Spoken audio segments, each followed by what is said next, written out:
January 2nd. The Zherebets River. A frozen ribbon of water cutting through mud and snow. A 60-ton Russian tank, a steel giant, inches forward, trying to cross a span barely 50 feet wide. For a moment, it looks like brute force might win. And then it doesn't. Steel buckles are super handy. They hold things together tight and strong, right? The tracks let out a wild shriek, echoing through the air like a scream. The bridge fails like a bone snapping under too much weight. This definitely wasn't just a random thing that happened, you know? Ukraine didn't need to destroy the convoy. They only needed one moment, the moment where stress peaks, where confidence replaces caution, where physics takes over. And in the freezing mud of that riverbank, Russia's refusal to compromise turns into a twisted skeleton of steel. While global attention drifted elsewhere, the Kremlin tried something risky, slipping a multi-million-dollar T-80 across Blackwater for one final land grab. That was honestly such a bad call. Like seriously, what were they thinking?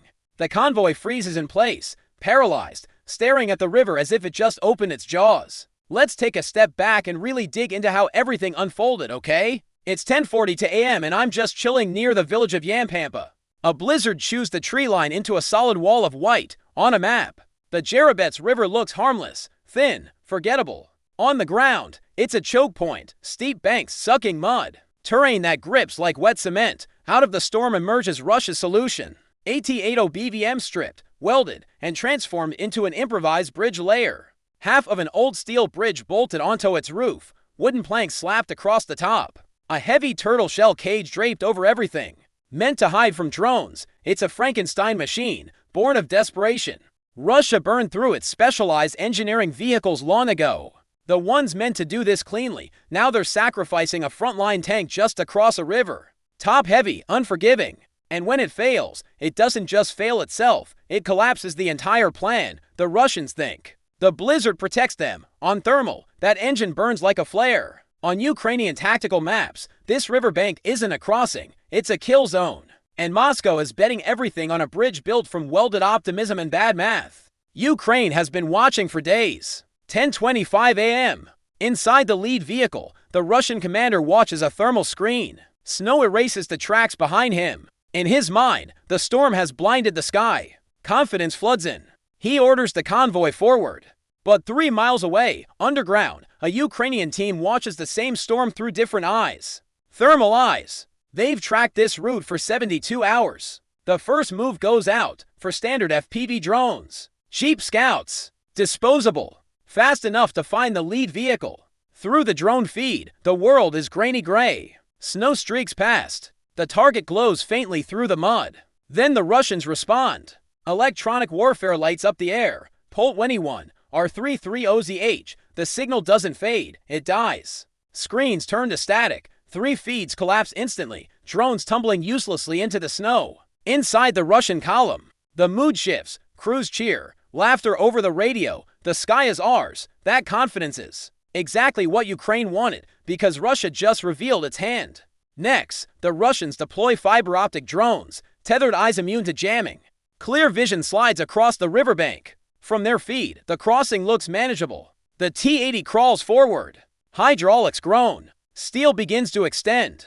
The bridge opens. Victory feels close. But Ukraine isn't trying to stop the bridge early. They let it move. Let it lean. Let it load itself like a compressed spring. Because the weakest moment isn't the start, it's the second before completion. 10:45 a.m. Ukraine releases the bait. 6 decoy drones. Loud. Bright. Built to scream, not kill. Russian defenders panic. Shapes blur in the blizzard. Shadows become threats. Shotguns thunder. Rifles crack. Tracers slash red through white air. On Ukrainian thermal, it's a gift. Every muzzle flash marks a position.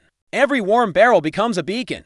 While Russian eyes look up, Ukraine comes in low. Wild Hornets. FPV strike drones. Fast. Quiet. Flying under the storm, less than 20 feet off the ground, using the chaos as cover. They don't aim for the bridge. They aim for the lifeline. 2 drones slip through the trees and slam into the fuel trucks and recovery vehicles anchored near the river. The explosion isn't cinematic, it's brutal. Thermal shock lifts armored metal. Snow vaporizes. Anchors gone.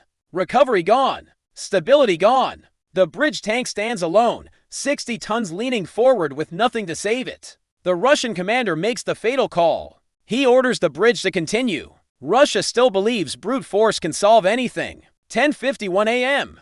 More drones. More noise. Jamming intensifies. The air becomes a shooting gallery. Ukrainian radio-controlled drones are shredded. The Russians cheer again. They believe the storm is theirs. They're wrong. Ukraine was never running out of drones. They were waiting for maximum stress, maximum arrogance, maximum leverage. The bridge inches forward, heavy as a guillotine blade. Then it happens. From miles away, 3 fiber-optic FPVs launch. Silent assassins. No radio. No lag. No jamming. Just a thin glass thread carrying vision. They race across snow at highway speed. The pilot doesn't dodge fire. He outruns it. His target isn't the bridge, it's the hinge. The single joint where 60 tons meet the chassis. The first strike hits. Metal bursts. Pressure vents. The second follows, snapping the backup support. Physics finishes the job. The bridge doesn't fall. It executes itself. Steel shears. The span nosedives into freezing water. The T-80 is dragged forward. Buried nose first into mud, nearly vertical, a monument to failure. Silence, then chaos. Brakes slam. Tracks grind. Vehicles lock in sludge. In seconds, a breakthrough becomes a blockade. Ukraine doesn't stop. Artillery begins to fall. Systematic, relentless. When the blizzard clears, what remains isn't a convoy, it's a scrap yard. And the impact goes far beyond the wreckage. That single collapse freezes supply lines along the Lyman axis. Units are stranded.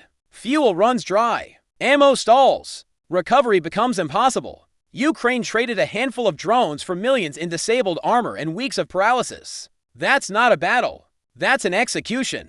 So here's the question. If you're Russia, what do you protect next? The front line or the roads that keep your army alive? Because when a war is decided by a thin glass thread and one weak hinge, every invincible system suddenly looks fragile.